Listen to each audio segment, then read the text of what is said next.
Well, did you see your new round? I did. I saw my new round. I'm pumped. Yeah, Jay was excited. I think we're back on that. I think it's seasonal. I think you guys, because you had the same issue last year. We did some new SOPs with Garden Clean.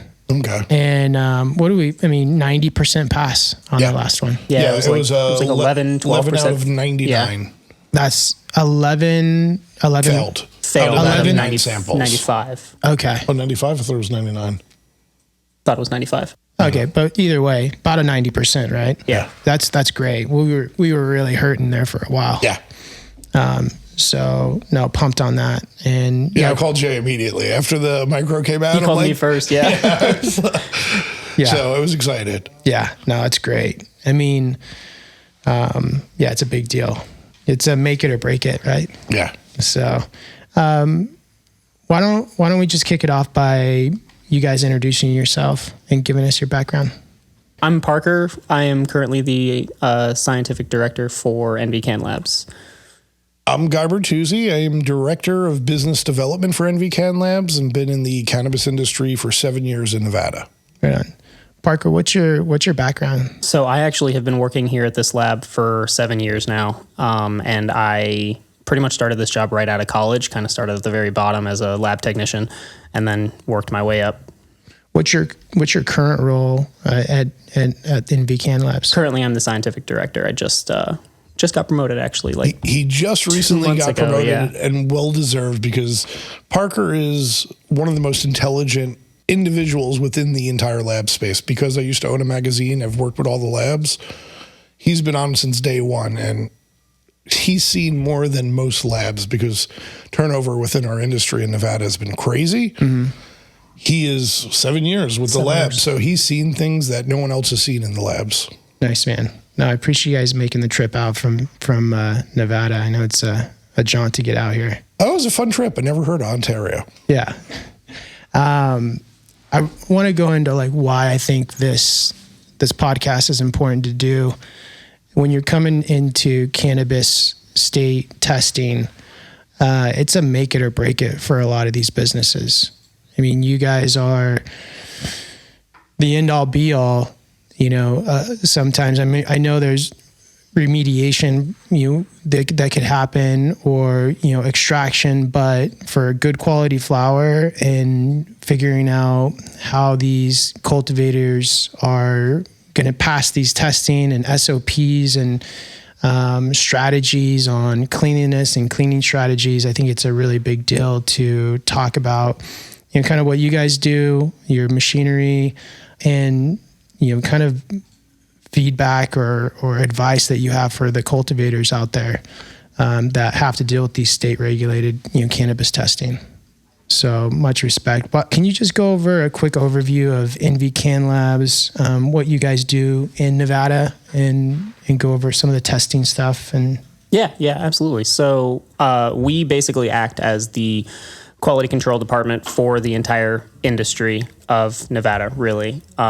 So obviously everybody grows their products, produces their edibles, their distillates, their shatters, batters, whatever.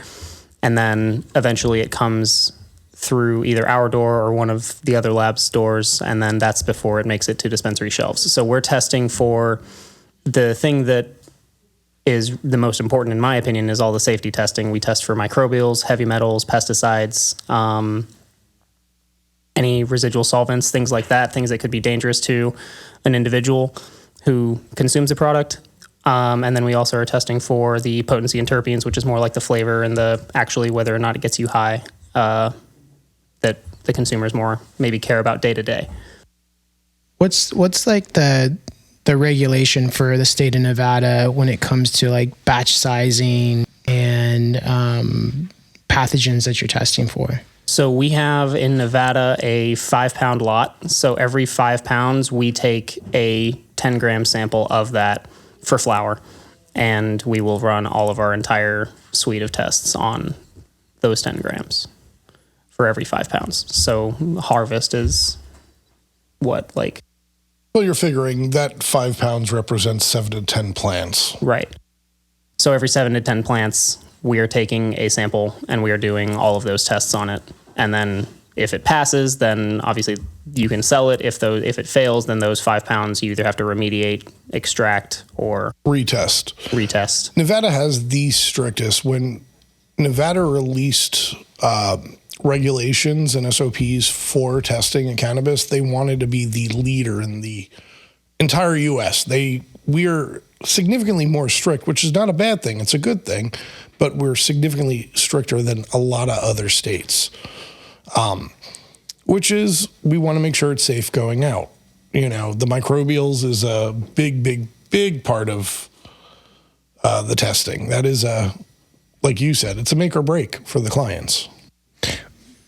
Do you think that's really, practical? Okay, I'm going to be honest on both ends. I've been a consumer for longer than I'd like to admit. I'm in my late 40s. Was never tested for most of my life, and I'm still okay. Do I understand people that have respiratory illnesses and that could have some issues with that yeast and mold? Yes, I absolutely get it, but we are making that choice to consume it in the way we want to consume it. Do I believe that testing should happen? Yeah, because the pesticides, the heavy metals, Aspergillus, well, I completely understand the pesticides and heavy metals aspect, but just on a basis, how does the testing of, mold, yeast, and Aspergillus compare to a lot of the states? So a lot of states have very similar regulations. California actually has some of the most lenient. Yeah, most lenient, the least intensive micro-testing. California only requires Salmonella, E. coli, and Aspergillus testing, whereas in Nevada we do those 3 plus total yeast and mold plus Enterobacter and coliforms. And that's for flower. We test total aerobic on edibles as well. And then that's, I wouldn't say common, but there are other states that also have that same amount of different types of organisms that are being tested for.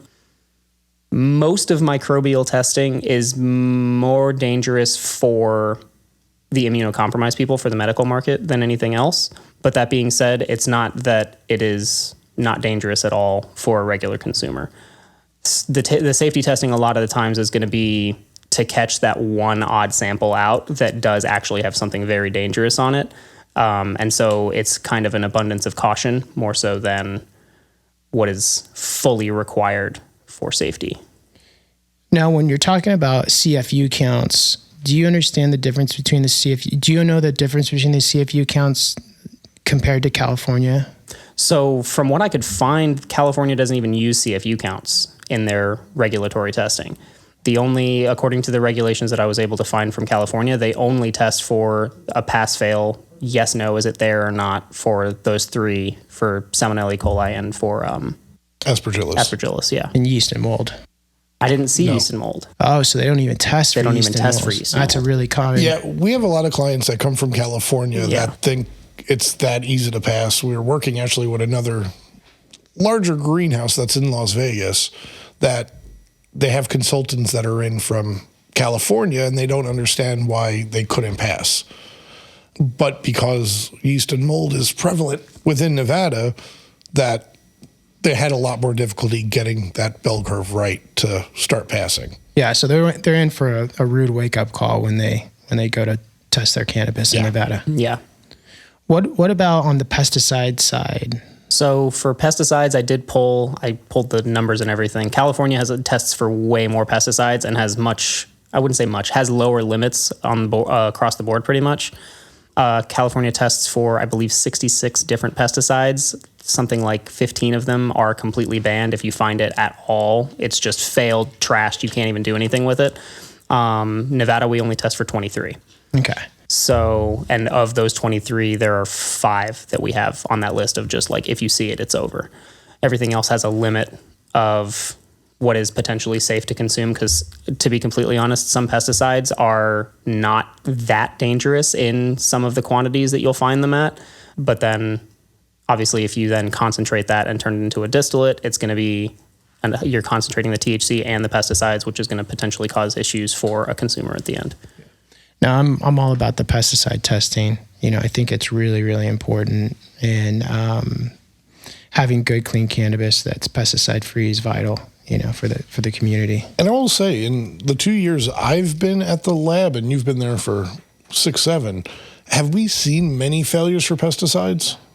Most of the time, pesticide failures are either somebody in the grow made a mistake, where like somebody who was sprayed the wrong room type thing, where they sprayed way too late into the process, or people sometimes don't read the labels of like the bug bombs that they throw into their rooms. And so they'll find that there was something in the bug bomb that they didn't know was there. Yep. And then they'll fail for that. And that's the only one I've seen in the 2 years, like the bug bombs, the bifenthrin, if I'm correct. Yeah. What do you see on a most common failures? What are you seeing be the... micro is by far the most common thing that fails. It's yeast and mold and Aspergillus would be the top two. It's probably neck and neck between those two. Yeast, mold, Aspergillus. Because Aspergillus is a type of mold, obviously, but it is a one and done. So if it's there, it fails.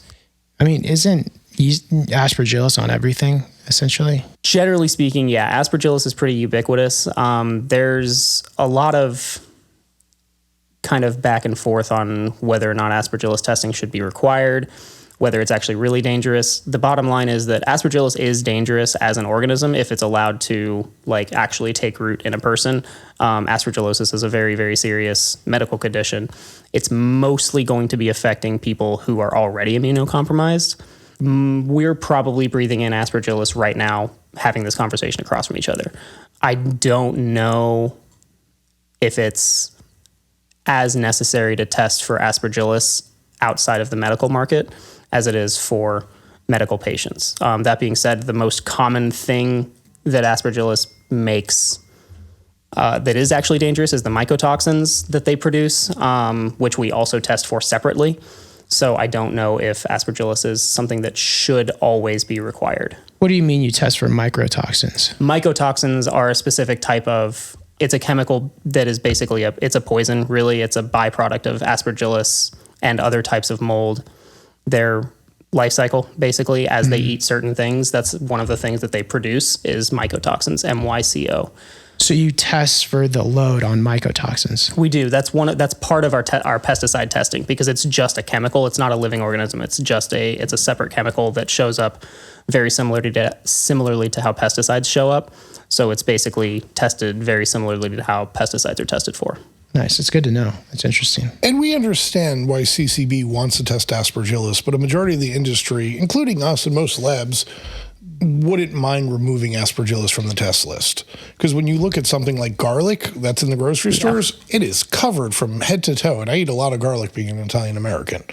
So I eat tons of Aspergillus every day. So I understand why our CCB in state of Nevada does it, but we're also for removing it as well. Yeah, so completely removing it off the list. Yeah. Not even testing CFU count, because I know CFU count, what is like 10,000 CFU? For yeast and mold, it's 10,000. Okay. And I personally, I would be more comfortable with a CFU count for Aspergillus. But then to do that, we would be... Well, I mean, we'd have to run it on by PCR the same way we do now. It would just be a slightly different method. Yeah. So then instead of a like one and done, as soon as you see it, it's over, you would have a CFU count, a level under which it would be safe for consumers. Yeah, I mean, you'd think, if you made regular agriculture do that for food crops, I mean, I don't think there'd be much food on the shelves. Yeah, there wouldn't. Yeah. So having cannabis cultivators do it, I think it's just a little much, maybe. It's strict, but the state of Nevada did want to be that gold standard, which was very important. But we're learning as we go as well, because it was a new industry 7 years ago when we legalized. So they're listening, and I think they will make changes as we grow. And they already have. Yeah, they have made some changes. Yeah. What changes have they made? One of the ones that immediately comes to mind is there were a couple pesticides that we were testing for that we no longer test for. They removed them from the list because apparently they had never seen them even a single time I believe it was like 3-4 years ago, but in the 3-4 years leading up to that point, they had never seen them before. And that was something that they reduced. They also added on, in Nevada, we used to not test concentrates concentrates for pesticides or metals. They were basically using the limits on the flower side to say that if you concentrate this, it's still going to be safe when you make it into a concentrate. But then they went back on that and changed it to where now we test it on everything, which I think is a better practice anyway. Yeah. Are there any talks of more changes? Oh, yeah. So we actually relatively recently, it was 2 months ago, we got... September, yeah. Yeah. We had the state put out a list of new lab testing regs that they basically asked all the labs to kind of give their thoughts on and try to move forward with. And the labs pretty much came together for the first time in the industry's history, which was really nice. And collectively, we talked about all of them and basically replied to the state and said, these are the ones that we think are good. These are the ones that we think are not good. And we're still right now waiting to hear back from that. But they're constantly, and that's just the most recent thing that has to do with the labs. The regulations are changing. I mean, they just put out a new set of regs for a couple minor changes, especially with the consumption lounges coming out last week, 2 weeks ago. Yeah. So, and it was comforting though that the CCB is trying to work with the labs on changing those regulations, and they're working hand in hand versus just creating the regulations like how it started and saying figure it out. Yeah, 100%. I mean, it's not practical if you're running the business. Yeah. It's putting guys out of business. Well, being sales with it, there's three things that I lose to: price, potency, or micro. Those are the only three things that clients truly, truly want to see end results on. Yeah. And right now our potency we're the most accurate potency, I believe, within our state. But micro is hit and miss. It's scary sometimes. It's just the nature of micro. Because it could cost the client millions of dollars in one harvest. Yeah. Yeah. With potency, I mean, what are you hearing out there? I mean, I heard guys kind of doing some shady stuff, he's sprinkling keef on flour. And how do you guys prevent that from happening? Well, I will tell you, as sales, I have probably the staff with the most integrity, which sometimes I'm not going to say is easy for me on the sales side. We can't say what labs have done. We've heard rumors, and I wouldn't call anyone specifically out, but yeah, we've heard that they sprinkle keef before they test. They turn the bag upside down before we test. I've never physically seen any of it. Developing better methods, which he could speak more to, of getting better potency or accurate potency. I don't want to say better, but more accurate potency. But what we've heard other people doing, we've never seen it, to be honest with you. What are some methods that you know of to get higher potency levels? So honestly, the thing is that it's if you're just dishonest, it's really easy to fudge the numbers. It's really easy to, for example, our basic extraction process is we weigh some of the sample out into a vial, and then we'll add some solvent to it, and then dilute it from there, and then it goes on the instrument. If at any one of those steps you put in more, so if I'm weighing out, for example, 500 milligrams of something, if I instead weigh out 550 and then I just write down 500, there's no way for anybody to know, is the reality, which it's just dishonesty. And like he said, I don't think anybody really is doing that on purpose, but that is a really, really easy way for somebody to just fudge numbers results that way. But that would be on the lab side. The lab would have to be dishonest. Right. But on the cultivator side, what are some practices that you've heard of that guys are kind of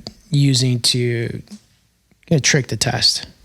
Really, it's just a couple that he already mentioned. The big one that I have heard about all the time is just, you keep them in those big garbage bags, basically the burping bags. And if you just flip the whole thing over and then sample from the bottom of it, then everything, all the keef that's gathered up on the bottom is now on the top. And that's where samples get pulled from. I don't think that one's that terrible. If you want to it's not that. If you're going in there sprinkling keef on your shit, that's a bit of a problem. Yeah. Right. But if you flip the bag upside down, put it in another bag, I don't know. Realistically, if we don't see anything happen, it's not really anything that happens before we get there is outside of our purview. Yeah. So as long as it's not causing any failures from anything else, it is what it is. See, the problem is the consumer's dictating the THC levels. Yeah. The Nevada consumer wants 25% Delta 9 THC minimum at the cheapest rate possible. What is it, 20? 25 plus. minimum. Yeah. Yeah. Is That's what they're what looking they're- for. Yeah. And if you go back 7 years ago, the highest on record was 27.4. And you're seeing these 32s, these 35s, these 40s, but everybody wants that 35, 40. But if they understand, I don't know if they're actually really getting it. I mean, that's a little too much keef on that one. yeah, we've never seen a 40, I don't think. No, definitely not a 40. Yeah. But if people know how to read the labels, I will say I learned more working for the lab the last 2 years. I could get a 18% Delta 9 THC with a great terp profile, and it's getting me higher than that 32%. 100%. And I think it just comes down to education to the market. Are you kind of seeing anything start to change on that in the state of Nevada, or Not really, unfortunately. just THC, THC? It is really still THC, because I think a big portion of that is because we get Good amount of tourists. We get so many tourists that people come in from places that they don't have any idea. They're just coming here and they're like, oh, weed's legal here. Let's go get some. And then they're like, oh, give me the highest you got. And then the bud tenders kind of lean that way and everything leans that way. And now all of a sudden that's what's in demand. The bud tenders do get educations from the growers, from the production. They talk about it. But when you take one dispensary that's like completely tourist driven, they don't have time to educate. We as a lab, we're putting a plan together to go to dispensaries and educate people on terps and cannabinoids and everything like that. It's just getting some of the scientists out in the field at the dispensary to educate's been difficult because we're pretty busy. Going back to failures and failures in testing and passing with yeast, mold, and Aspergillus, what are you seeing on indoor facilities compared to like greenhouse, compared to like outdoor? Like, are you seeing a higher fail rate come from indoors versus greenhouse, or opposite? So I would say it's pretty even. It's really just different problems. So the outdoor and greenhouse grows, we also don't have a lot of those. I will say that as a caveat. Over the last, we've had 3 or 4 greenhouses we test versus everybody else. Probably about 4 or 5 dozen indoors. Yeah. Because outdoor and greenhouse are not common in Las Vegas or Nevada in general. But it's 120 degrees. Right, exactly. It's summer, so it's a terrible place to put a greenhouse. With that caveat, the pass failure rates are relatively, they're very similar, to be honest. The greenhouses and outdoor grows have the benefit of having the sun, which is a natural antimicrobial agent. UV light kills microbes. That's like, that when you think about it, but if you don't connect that with the sun is putting off UV. I didn't know that. That's pretty interesting. So indoor lights don't kill micro. No. Really? Not necessarily. Okay. But the sun does. The sun does, because the sun is putting off UV. I mean, it's why you have to put on sunscreen, right? That's like the UV light that kills bacteria, mold, anything else as well, but it's only on the surface. Okay. So anything that's inside is obviously not like being bud touched. rot or something like that would cause a microbial. Right. But then on the flip side of that, the indoor grows, you end up with, you create these little microclimates. I mean, I know you've walked through several of them, and I'm sure anybody listening probably has their own idea, but you've got fans everywhere. You've got to make sure that the canopy is clean. You've got to make sure you're getting light penetration, all of that fun stuff. Anywhere that you're not getting all of those things, you have microclimates that can potentially just cause yeast and mold growth like wildfire. If you miss even just like one little corner of your room, then it takes root there and it has the potential to spread from there much more easily once it starts. So you're not seeing a big difference between, I mean, I know you only have 3 greenhouse growers. That's including my location. And I will say your pass failure rate is honestly one of the best greenhouses we have. Yeah. Oh, really? Yeah, minus my last 3 months. Ones, yeah. Yeah. I mean, we had a rough 3 months. I know what he's saying, that it's similar, but when you're similar in comparing client to client, we'll have a large client that gives us 100 samples that's indoor and a large client that's 100 samples that gives us greenhouse, and they fail 80% of it. So when it's apples to apples, yeah. But when you look at 2 or 3 of our out of the 4 greenhouse clients that we've had, 2 of them probably had 80, 90% failure rate. Wow. Yeah, consistently through the 80 year. to 90%. Yeah. Why do you think that is? I mean, if the sun is helping kill. I'll tell you my opinion, and I'm not the scientist, I'm the sales guy, but it's cleanliness. It's most of them they're understaffed with the market being down right now. Everybody's understaffed. They don't have enough people to keep up on their day-to-day cleaning. And that becomes an issue. It's carrying, I learned cardboard carries tons of Aspergillus in it. Cardboard. Yeah. So if you're in your testing room and you have no storage, and there's all cardboard in that testing room and our sample techs are picking it up, there's a chance Aspergillus is going to jump on it. So yeah, that's why I kind of say that they're very similar, because I don't necessarily think that it is the grow method that is causing the issues. I do think it's more on the operator, on the cleanliness side, because like you said, we have several clients that are incredibly clean greenhouse growers, and then we have some that are very dirty greenhouse growers, and then we have some very clean indoor grows, and then some very dirty indoor grows. I do think it's much more on the actual processes being followed by the individuals inside the facilities. And I don't think it's the operator's faults per se. Right. It's the understaff. It's just not, and the attention to detail. And SOPs, maybe products that they're using. You know, you don't need more staff necessarily, but you need the right, I don't know, SOPs to make sure. You know, well, like some of these greenhouses were 100% passing rate 2 years ago. Yeah. And then they get understaffed. Yep. Okay. Or they have, like, the other thing is that it's sometimes really easy for like the people above, for like a master grower to come in and say, like, these are the policies and procedures we need to follow. And then getting that level of care and buy-in from the lower employees is sometimes where the issue arises.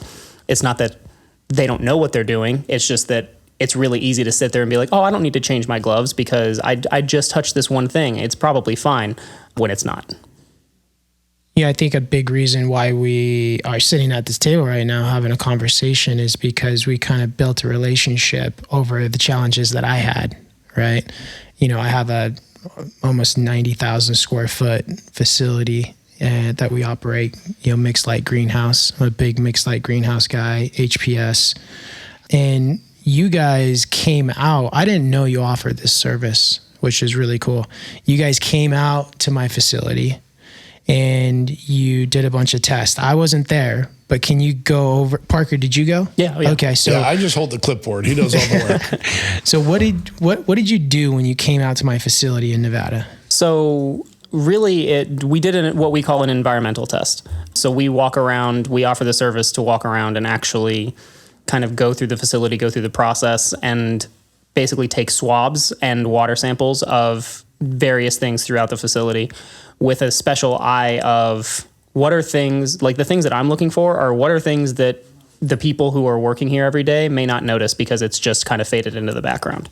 So there's like several examples of things like that. Like one of the easy ones is we had a client who started failing everything coming out of one of their indoor flower rooms. It turned out that they had just open air from outdoors coming straight in. There was no filter on it, nothing, because the person who was supposed to replace it just forgot to. And so it's the little things like that where it's like, hey, where does that vent go? Whoops, why is that not covered? Or like, why is there a puddle of water here? What is this dripping from the ceiling? Whatever, things like that. So I kind of follow the process through. I try to go from the very beginning, from propagations, from cloning, from mothers, all the way down through, because if there's a contamination in the facility somewhere, it could start as early as that. I wouldn't say it's common. Could start from the clone. It could. Or mother room. Yeah.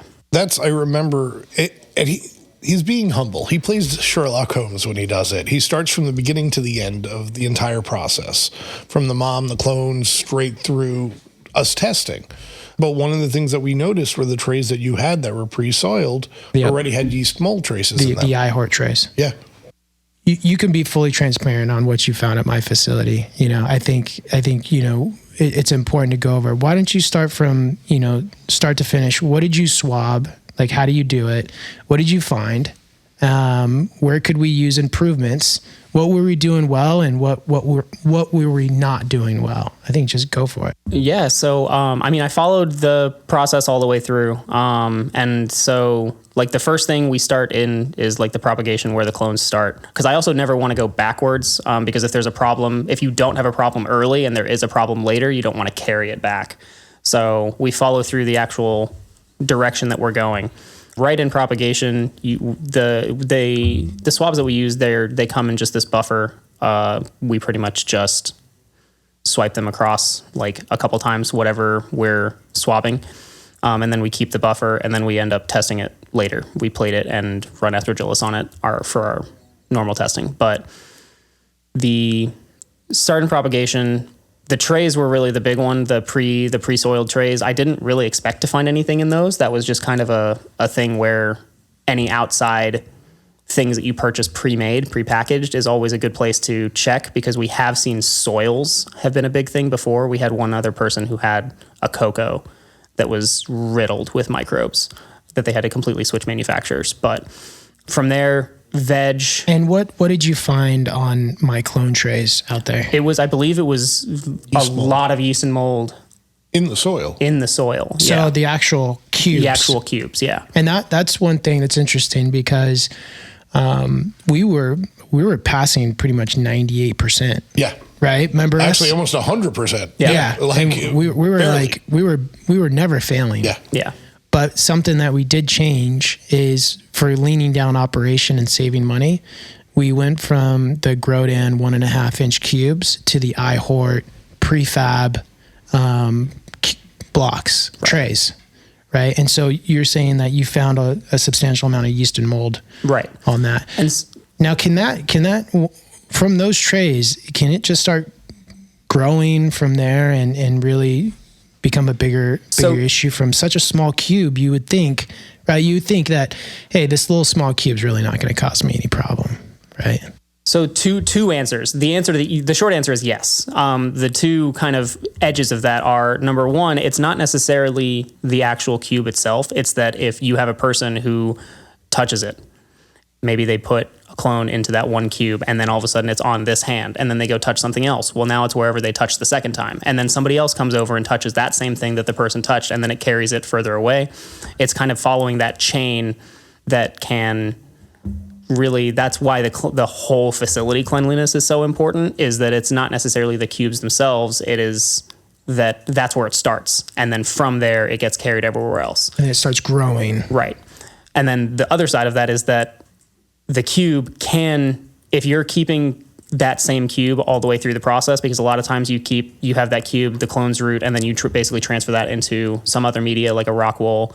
And then from there, you transfer that into the big flower plant pots, whatever that is. However you're making those transitions, especially if that same cube is sticking around through the entire process, then yes, you will have that same little tiny thing of microbes as every time you're transferring it to a bigger location with more food for it to eat, which that's all your nutrients are, is food for them too.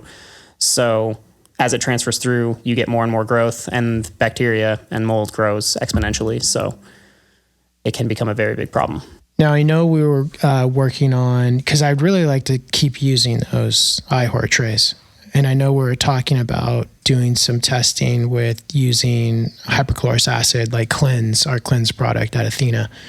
Has Jay started those testing with you yet? Not that I know of. No, he ran some R&D on other stuff, but not that yet. Okay. I guess that's something that we want to test, see how many mLs of Cleanse. I guess we can go over that. What kind of products would kill yeast and mold? Are you familiar with hypochlorous acid? Do you know? Yeah, I mean, any type of product like that is going, like an oxidizer. To work. Yeah, some sort of oxidizer. Any sort of like ISO is going to work too. Bleach will work. It's really like your normal household cleaner.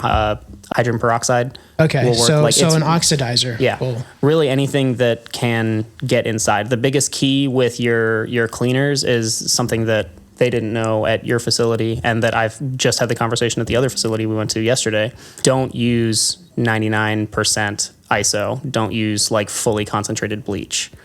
Make sure that you are diluting them. You want to use like 70% ISO is the best. You want to use like 10 to 15% bleach.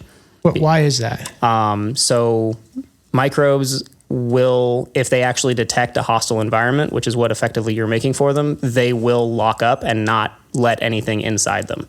So if you put 99% ISO on them, it won't necessarily kill the microbes that are present. It won't allow it to penetrate. But if you give it water basically if you dilute the 99% ISO with water down to 70%, same thing with bleach from whatever the concentrated bleach is down to like 10, 15%, then you basically trick them into drinking the poison, and then it gets inside the cell and then it will kill it. That's really interesting. I had no idea. Yeah, exactly. A lot of people really don't know that.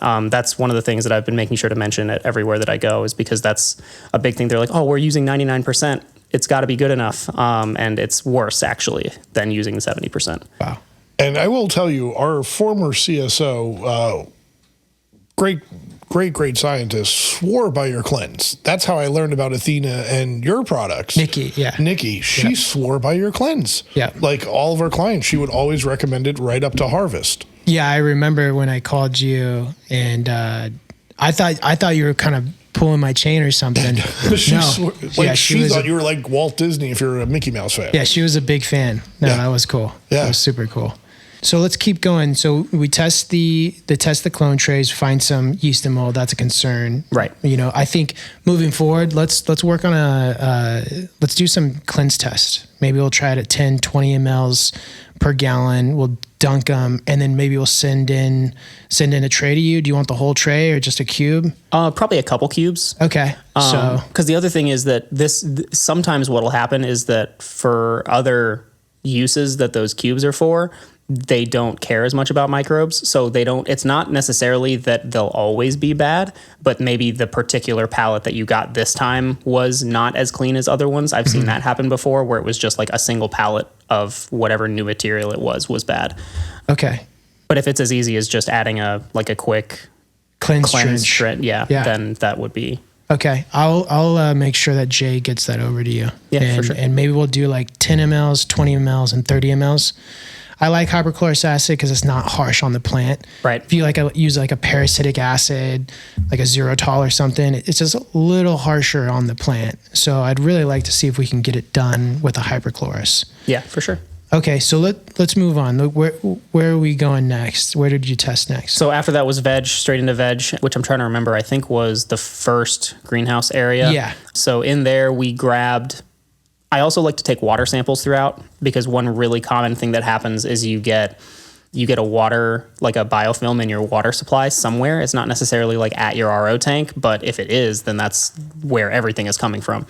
So we got a test from there, and that was good. We got a test from the water coming out of the emitters for the feeding, and that, I believe, had some growth in it as well, which is pretty common, especially if you had the cubes that you were using. If the emitters are sitting there right next to those cubes, then it could very easily have transferred from there.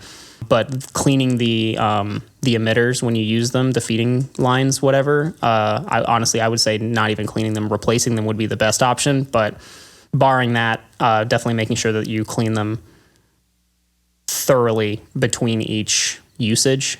We also got your water wall.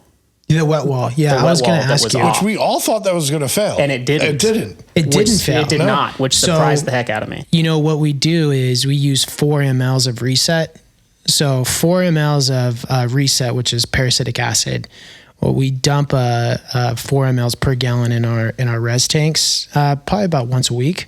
So you found no microbes, no Aspergillus, not on the walls. Dude, that's interesting. We all thought it was going to pop. Yeah, I absolutely thought it was going to, because I've seen water walls like that, and I've swabbed them, and they've come back horrifying. Yeah, and it was clean, that one. We're pretty sticklers on it, and we got a lot of reset. So using it in the wet wall, you know, that air is blowing right through your garden. Exactly. And we keep it super clean. So that's interesting. Okay, good to know. Your drippers, I know you were talking with the drippers, but it was right over the leak as well. You guys had a minor leak in your roof.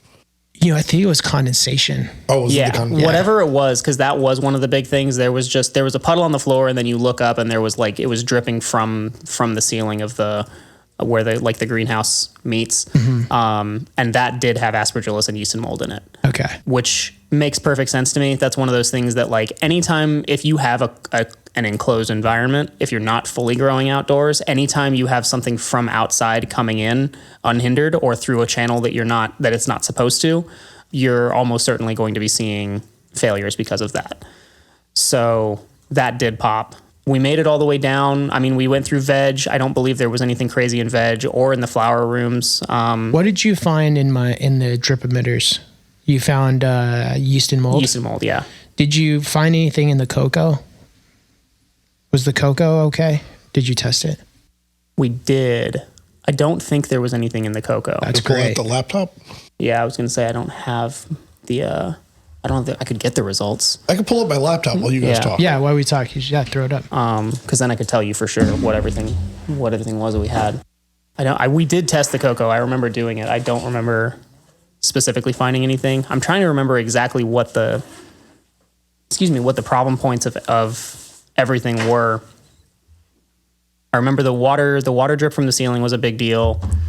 Your outsides didn't fail because we were doing the outside water samples as well. No, those did. Oh, those did. Yeah, those were the two. Those were the last things we did. There were the two like in-ground water tanks. Mm-hmm. And when he took us out there, he was like, "I know these are going to fail."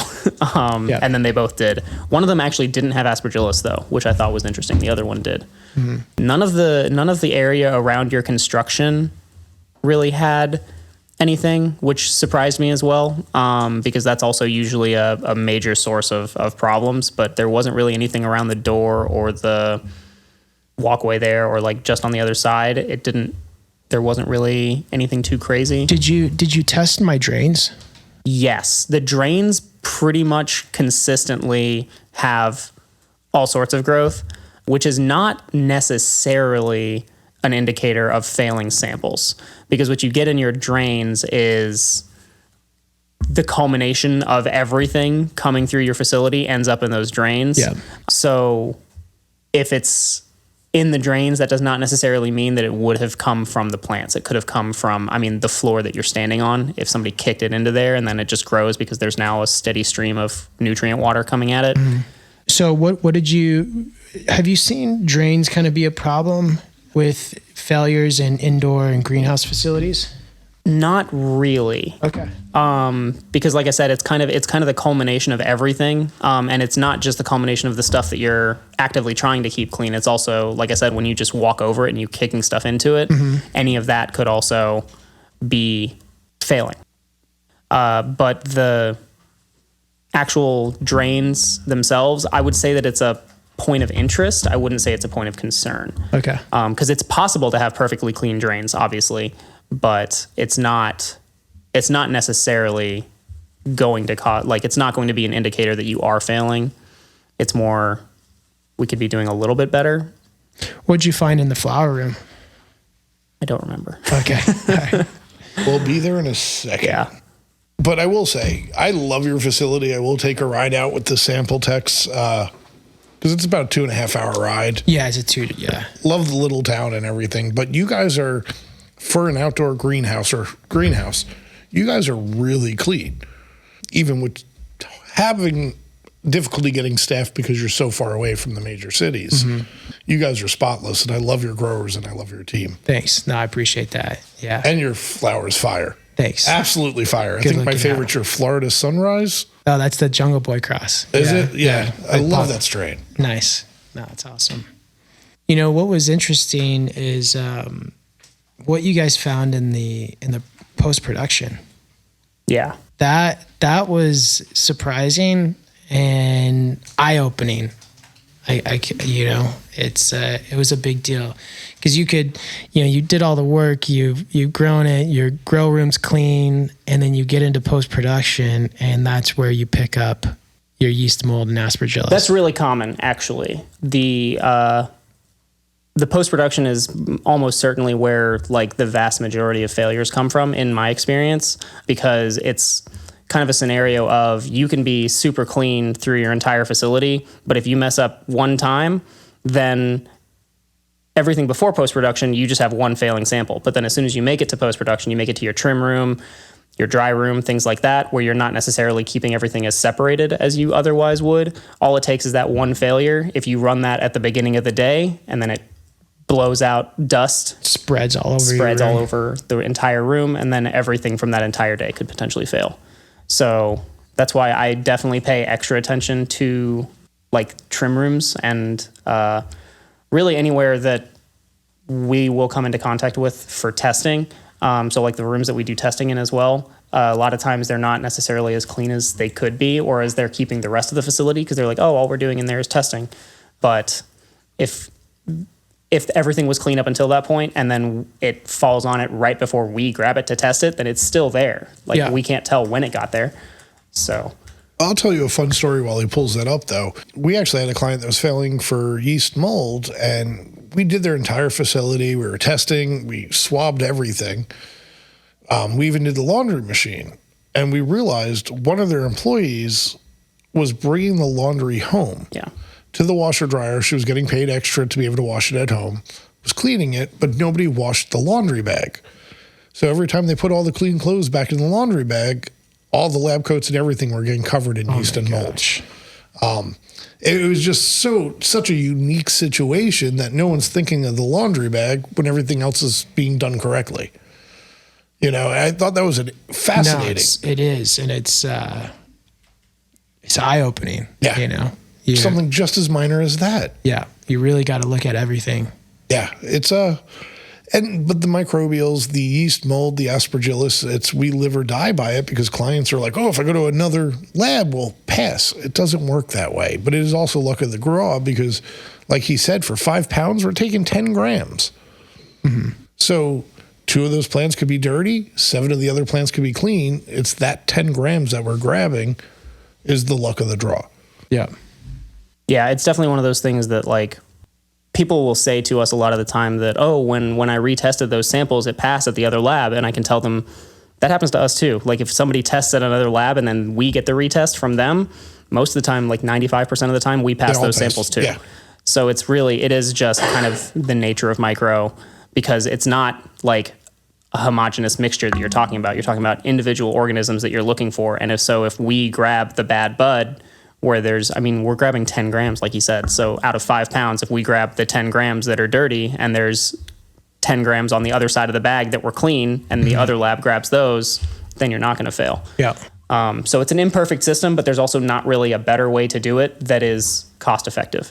Because if you test per plant, which would be really the only accurate way to do it, then all of a sudden you're talking about like 50 samples per wouldn't be feasible harvest. Yeah, it wouldn't work. So I do have your results here. It's a little wonky because I don't understand his laptop, but it's a Mac. You're a PC guy. I am. So the emitters, like I said, did have growth. They failed actually for bacteria as well, because that most likely that was coming from the trays, the soil trays. So you're thinking that initially started with our clone cubes. Yeah, that would be my assumption, is because I believe he said that you guys are you replacing your emitters, or were you? No, we clean them. You clean them? Yeah. Well, we dip them in a big tub of parasitic acid. Right. Because he mentioned that the ones I believe that I had just gotten they did come out of a plant. It was later that I grabbed some that were not tied into anything. And then you had, let's see, these entire chunk here had yeast and mold and bacteria. So that's 18, 19. The filters. So yeah, your filters, and then like the filters that were under your water wall where the water was actually coming out of, you did have some yeast and mold in there. And then your drains all had lots of growth, but like we just talked about. What about scissors, any equipment, tables? You did do some laptops and stuff. And some of the employees' gloves, I believe, as well. I apologize. I should have printed out. Oh, no, actually, no, we didn't plan for this. It's good to go over it, though. It's really important because, just like you said, the laundry bag. Yeah. Right? The laundry bag just costs you $100,000. Yeah. It's exactly. It's like, it's always the things. And that's what I try to do when I go into these facilities is like, yeah, there's some stuff that I'm always looking for. Like the trim machine is always a hotbed. But it's also the things that you're not thinking of, like the laundry bag, where it's like, how could it have been the laundry bag that this person was taking back and forth that's now causing all these issues? Yeah. Like we're recently at a client's cultivation, and the same tray that you have to sign in on is the same tray that they put all the cannabis on to move it out for trimming. And so I'm like, all that. I'm like, he's like, oh, we clean it down. I'm like, but how well are you cleaning it before you move it into a room with Yeah, like, are you sure it's perfect? Because if it's not, you're going to be causing issues. So the rest of your table and the racks and everything were pretty clean as far as swabs go. I do remember mentioning there was the whole room that had a bunch of cardboard boxes in it. That wasn't like a big, it wasn't a place that people go regularly, but it was definitely like a make sure to keep cardboard that separate away from any flower. Yeah. Cardboard's just bad news. Yeah, cardboard is bad news. Because I mean, so cardboard obviously isn't like spawning Aspergillus, but if it ever came into contact with Aspergillus, it's still there. So if you then take whatever cardboard, which shipped from who knows where, into your facility, then whatever was on it is now in your facility, and it is definitely still there, living, thriving. But then there was that room, and then for a while, you guys, I believe, had been keeping your failed test lots in the same room that we were doing testing in. Yeah. So that was one of those things. I did grab swabs of that, but I didn't find anything on the swab, but that's still a red flag. So if you have failed lots, ideally you should have 2 storage rooms, one for clean flower and then one for failed flower. Right. And keep them separated. Yeah. Okay. Separate the failed lots like basically as soon as possible, because if you know that they're a problem. Well, while it's testing, you should keep it separate anyway until you have the pass fail. Keep it away from everything else while it's in the testing process. So have a quarantine for new harvest. Right. Yeah. So quarantine from new harvest, then once it's approved, then have 2 other rooms for pass and fail. Yeah. That would be ideal. If you can't do that, because not everybody has the space to have like 3 rooms just for this. Yeah, that's what I mean. 3 rooms for storage. Right. Definitely at least keep some sort of barrier between them. Mm-hmm. Don't keep them just like on the rack next to each other, because then it's like I said, anytime somebody touches something, it's like with the cubes. Anytime something gets touched, wherever that person touches the second time, now it's wherever that was. And then if somebody else comes over, touches there, now it's in the third place. Yeah. And that's kind of just how it propagates throughout. Do you have any, standard operating procedures or guidance that you guys offer at NV Cann for cultivators to use? I mean, like a sheet where it goes over. Originally, Parker's just getting into his role as scientific director. Our former chief scientific officer, Nikki, she did work on, people give them their IPMs or SOPs, everything that they were doing, and she would create new IPMs, SOPs, and everything for the client and help develop it. Am I explaining that right? How she? Yeah, I mean, it was pretty much just what is your IPM program, and then do you have one at all, first of all? And then beyond that, it's here's the places that we think that you could probably step this up a little bit, do a little bit better. So as of right now, we don't have anything like that. Not currently, but we have advice. I'll put it that way. Do you have like at least a few page where it goes over, hey, if you're not looking here, you should? Yeah. That would be cool. Like, cause it really, like we're talking about this and you can give like, hey, go back to the laundry bag. If you're washing clothes and you have a laundry bag, you need to clean the laundry bag with the clothes or whatever. And that's where we're at, more at the advice. Like we'll see clients that have their broom, their dustpan and everything in the room with the flower. No, don't do that. Like you're just carrying all the dirt back in. Yeah. We'll tell people to create a separate storage room for those supplies. We will help, but based on their square footage, there's only so much of advice we could give where people could move around things. We do a lot more programs on the production side. We have reversed engineered. I'll let you talk. Yeah, I mean, we help people with like formulation and stuff like that when their edibles are not working the way that they should be, not working, but when they're not coming out at the levels that they're expecting them. Or we get some questions about, we had somebody who was going to try and start making like a 4-to-1 distillate mixture, and they wanted to make sure that they were doing their math right. So that's the type of stuff that we can also help with. Okay. Advice overall, I mean, if you could just do a general overview of advice for cultivators on passing testing, what advice would you give? I mean, the biggest couple things are like the biggest one-stop simple thing to do is get HEPA filters. Install HEPA filters throughout your entire facility. That's like the simplest thing. It's a little costly, but you will most likely immediately see an improvement in failure rates due to that, just right off the bat. And that's like a fire and forget, like just install them and then you replace them every 3-6 months. HEPA filters in what rooms? In your post-production? I would put them pretty much anywhere the flower is or the product is coming into contact with. I would have HEPA filters in those rooms. Okay. And like I said, dry room, post-production. Yeah, all the way through. Not cultivation? If you can, I still would. Okay. It is really like that's a simple, expensive way to resolve a lot of issues. Beyond that, it is really just keeping up with cleanliness. It is really getting every person to follow through with the entire IPM program that you have, with the entire cleanliness procedures that you have. If somebody ever has to ask the question of should they change their gloves, the answer is always yes. Also, I've seen people working in facilities that don't even use gloves at all. So it's like I said, with the bringing things from outside inside. If people are coming out from their car, they just arrived to work for the day, and they're walking in wearing street clothes and not changing into something else, that's a problem. If they're not wearing booties and gloves and everything like that is something that you want to make sure that you're enforcing, and then following that through all the way through to the end of the entire process, because it really could be anywhere, could be the source of where your failures are coming from. And then obviously it all kind of culminates in the trim room, and then it exacerbates it there and fires across everything. But most likely the failures are not coming from the trim room, they're coming from somewhere earlier in the process. Yeah. And we will not walk into anyone's cultivation without PPE on. Yeah. Like, we wear the full-fledged bodysuits, the booties, the masks, and we advise our clients to do that as well. I know it's a pain, but you want to be as clean as possible, especially when you're touching the plant every day. I think there's a balance to it, you know. Oh, absolutely. That's kind of the thing is like there's what perfect practices would be, and then there's what's feasible and realistic for a normal like cultivator to actually implement.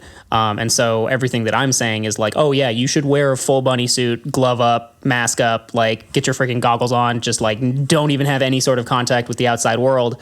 But that's definitely not something that most people are going to implement because it's not feasible. It's not realistic. Yeah. If all else fails, I believe in remediation. I know that could be somewhat controversial, but if all that fails and you need to get better results. I'm on the controversial side. I know. You know, because I mean, I guess we could go into it. Like what a remediation. You know, what does a cultivator have options when it comes to failed yeast and mold and Aspergillus? So in Nevada, there's right off the bat, you can request a retest. So what that is they will petition the state and basically say, hey, effectively what they're saying is, I think the lab made a mistake. Then the state will assign a different lab, and that other lab will come sample the same sample, nothing's changed about it, and they will run the test again, and then the new test results will be used. And that's when I was mentioning earlier where most of the ones that we get like that, we also end up passing. So that's kind of just a luck of the draw thing. Beyond that, remediation is an option. I believe there are a number of different methods of remediation. There's like, you can UV it, you can ozone it, you can X-ray it, you can rad source it. There's several different options. And then once you remediate it, you can send it back to the same lab for testing and hope it passes that time. Yeah, our state, if you do a retest, they pick the lab that you utilize. If you remediate, you could pick the lab you utilize. Yeah. Okay. What's the rad source machine? So it's effectively a machine that works on a type of radiation. It is most commonly used in the medical field, actually. They use it for like operating rooms and things like that. So it does work as a sterilizer. I'm a big believer in it personally because we've done a pretty good amount of tests on like before and after, and we have not found there to be any difference in the before and after. Before and after what? Like usage. So THC, terpenes, yes. potency, like. What about what you can't test for? I mean, you're putting cannabis, you're putting your flower in this big radiation machine, you know? I'm just not a fan of it. So I understand the basically what I think is that the fear, a lot of it comes from basically the word radiation. It's a very big like negative connotation word. The ways that I kind of sidestep that a little bit is really just to say that that's also what most of our food on the grocery store shelves is having happen to it as well. The food goes in some kind of machine like that. Yeah. An X-ray machine. Almost everything we're eating goes through similar process. Pretty much across the board. And so a lot of, I know one of the biggest reasons that people don't like machines like that, well, twofold. One, it's that people think that it allows cultivators to just grow dirty weed and get away with it. And to that, I would say, I don't know very many cultivators who are trying to grow dirty weed. It's really what they should be looking at the remediation format as is really a additional step in order to continue to verify that there are still no microbes in it, because that's basically what food is. When you're talking about all of the food that's in the grocery store, they have to have a clean process all the way through making of the food. It's not like they're just spitting on it when they're making it. And then at the end of all of those processes, it still goes through that radiation step to make sure that they didn't miss anything, that nothing made it all the way through. And that's the way that I think that it is the most beneficial, is to kind of like solidify the shelf life and the longevity of the product. And it's controversial within Vegas right now. We have clients that believe in it fully and believes everything should be remediated before it even hits shelves, that it should just be part of the SOPs. And then we have clients that are purists, and I absolutely understand that. Me on the sales side, I don't want to tell people they have to fail, so I like the remediation part. Yeah. No, I disagree. I can't put my weed in a machine and let it get blasted by radiation. Maybe it's just my... And we respect that. Yeah, maybe it's my lack of education or just my background or whatever, but it's just, I'd rather work harder on dipping my clone cubes in some hypochlorous acid so I don't get mold and yeast on my... work on it before you have to get there, right? I think really focus in and hone in on good cultivation practices, good post-production practices, right? With your trim room. I mean, that's really eye-opening. And just do things so you don't have to use that machine, But to each his own. I know you like that thing. But I like it for customer service. I don't get as many angry calls from the clients that are using the remediate. And I will tell you, there's the Rad Source is what I've seen work. I've seen ozone machines that do not work at all. Ozone is garbage, bro. I mean, you want to grow some boofy, terpless. Yeah, it destroys the plant. Shitty weed. I mean, just use an ozone machine. It's going to pull all the smell, everything out of it. It's like, why even, how are you going to even sell that shit? Yeah. We met right when I started. We met with the group that ozoned, and I wanted to work with them because the person was... They were selling ozone machines for remediation. Yeah. I don't want to mention their name. Yeah, But I kind of wanted to work with the girl because she was cute. But then I learned about ozone machines, and then I'm like, I can't push this on my clients. This doesn't work. It would ruin my reputation. Yeah. No, for sure. All right, moving into terpenes and THC. Do you know a lot about terpenes? A decent amount, yeah. How many terpenes are you guys testing for right now? So right now we're testing for 20. Nevada requires 10 for us to test for, only on flower. The other types of samples are optional. Most people still opt to get them on distillates because you have flavored distillates, shatters, things like that. But flower is the only place that it is required to test for terpenes. So we test for 20. Okay, so you test for more than what's regulated. Yeah. Is that including the... That is not including, we're trying to add 4 more to the list. We just got 4 to 6 more. 4 to 6 more. We just got new instruments, and so we're basically using this time to kind of add to our list because we've had a couple requests for some specific terpenes because they were finding them at a different lab, and they're really interested to see if they can kind of maximize these individual specific terpenes. So we're going to add them to our list. It becomes a sales point for that client, the cultivation that has the farcinine or the eucalyptol, because people are still buying high THC, low price, but there are connoisseurs out there that are looking to expand their portfolio of flower, knowing the different strains. So farcinine was something that we learned about. It has similar properties as myrcene, I believe. Sort of. Yeah. Do you know anything about that? I know where it kind of tests at, sort of. I don't know anything about the effects. I know that the effects of terpenes on any cannabis are all very anecdotal. It's all based on what individuals have come forward and said, because there's just no research about it yet. Yeah. Which is what I'm really excited for in the future. But that's kind of a lack of scientific knowledge as of right now. Yeah, I've been hunting for the right guy to do a podcast on terpenes. I think, there's a guy, Big Book, he wrote the Big Book of Terps. It's an interesting guy, but we'll see if we could do something with him, maybe in Cannabis or something. Nice. Be cool. We're adding, which is interesting, eucalyptol's a terp, and everybody knows eucalyptus, so I'm excited to add that because the non-common consumer is going to know what eucalyptol is. Is there a certain terpenes that you get a lot of demand for in the market that you know of? I wouldn't say demand. It's really just, so there's the like 5 or 6 super common ones. There's like caryophyllene, terpinolene, myrcene, limonene are probably like the big 4 most common ones. But then you also have like pinene and linalool, things like that are the really big ones. And those are the ones that sometimes we'll get our clients basically saying that they know that this particular strain is really high in one or the other of these. What I'm more interested in is that the smaller terpenes and also the smaller cannabinoids that we're not necessarily testing for right now, we have no idea what the effects of those are. And when you start talking about like those terpenes that I just mentioned are going to be in, like the 5 to 10 milligrams per gram range. I'm talking about the ones that are going to be much lower than that and like the much more like ppm range, parts per million. Because obviously most of the medicine that we're working with and things like that, like pharmaceuticals, you work with really, really small amounts of actual chemicals. And so I'm very curious to see because if you end up having like just 10 milligrams of one of these other terpenes or cannabinoids, what is that actually going to do to you? And in the early stages, though, when we went recreational, there was a demand for myrcene, especially from the senior demographic. Yeah. So there was that demand where you saw mostly indica strains being grown by growers in the first few years of Nevada going legal.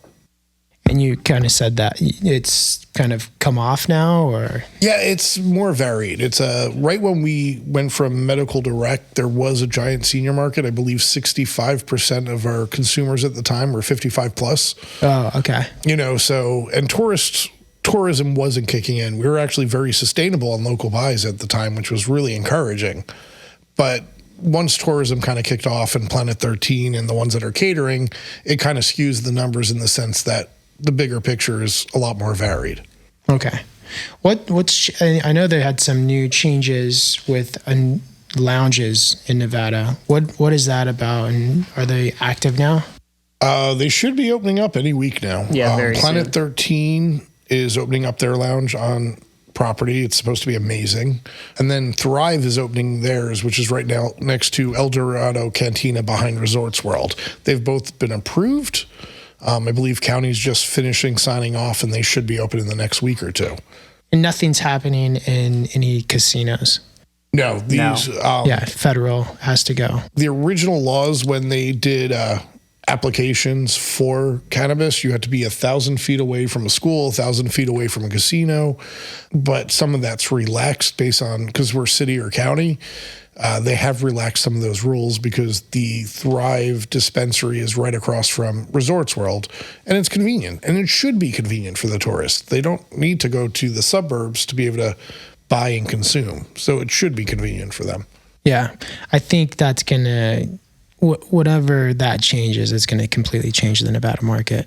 I think it's going to be unique. I think they have to have an angle, though. I think just going to go smoke and sit at a bar, I think you need live entertainment. I think you need to have that Vegas vibe to keep people there to buy, because I believe it's only single servings. You can't go and buy an eighth. You can't go and buy a half ounce.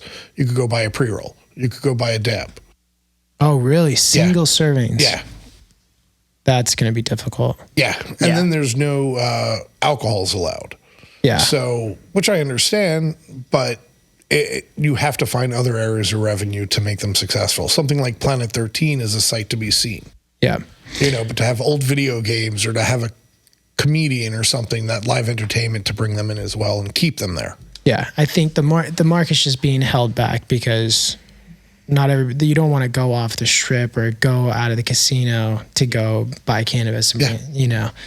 So it's just like this market that's just being held back by not access to casinos. So it'll just take time. I think with federal, it'll go, and that'll completely change the landscape in Nevada for sure. Oh, absolutely. Yeah, like our goal, that's why even with the testing being the gold standard, our goal was to be the Amsterdam of North America. You know, because we are based on tourism. Everybody could come in, go to the shops, and that's our goal. And we've done a good job of trying to get there. Yeah. No, I appreciate you guys making it on and making the trip out. I know it was a long journey. So it was a fun morning. Yeah. Yeah, you got held up. It was fog or something. They just delayed the whole thing. Yeah, Ontario was below minimums. So yeah, they're like visibility. So we sat on the tarmac for a while. Yeah. He was sleeping. I slept the whole time. Oh, good for you, man. I was talking to clients. Yeah, you're always working. So much respect, guys. Appreciate all the knowledge. And I think the industry and cultivation hopefully gain some knowledge to really, I mean, we did this to help them pass testing, you know, in whatever state they are in. So I really hope that this helps them. And you know what, maybe let's go ahead and talk about kind of working on, maybe not an SOP, but just maybe like a a few page kind of guidance and recommendations of what to look for when you're trying to pass state regulated testing. I think it'd be good to have something on paper that we could share with some of our cultivators. Like, hey, you know what? Take a look at this, you know, be conscious of this, like really focus on your trim room or post-production area. You're going to want to look at, you know, your AC filters. It's recommended to use HEPA filters. I think all this stuff is really important. And, you know, these businesses rely on this information so they can drive success and pay their bills and, you know, keep the lights on. So I think anything that we can do to kind of open their eyes and help guide them to success and passing testing without using alternative machines, you know, is super beneficial because it puts better quality flower and good, clean quality flower into the market. So, and that's what we're all about. Yeah, no, 100%. And we could definitely work on that and kind of the do's and don'ts. Yeah. And what to look for. Yeah, I'd love to work on it with you guys. Yeah. Definitely like a quick bullet point checklist of just like, here's the things that you might not be thinking about. Yes, exactly. That's exactly it. Here's the things that you're probably not thinking about, you know, and it doesn't have to be an SOP, just some things to look at. Yeah, I love that. So, all right. Yeah.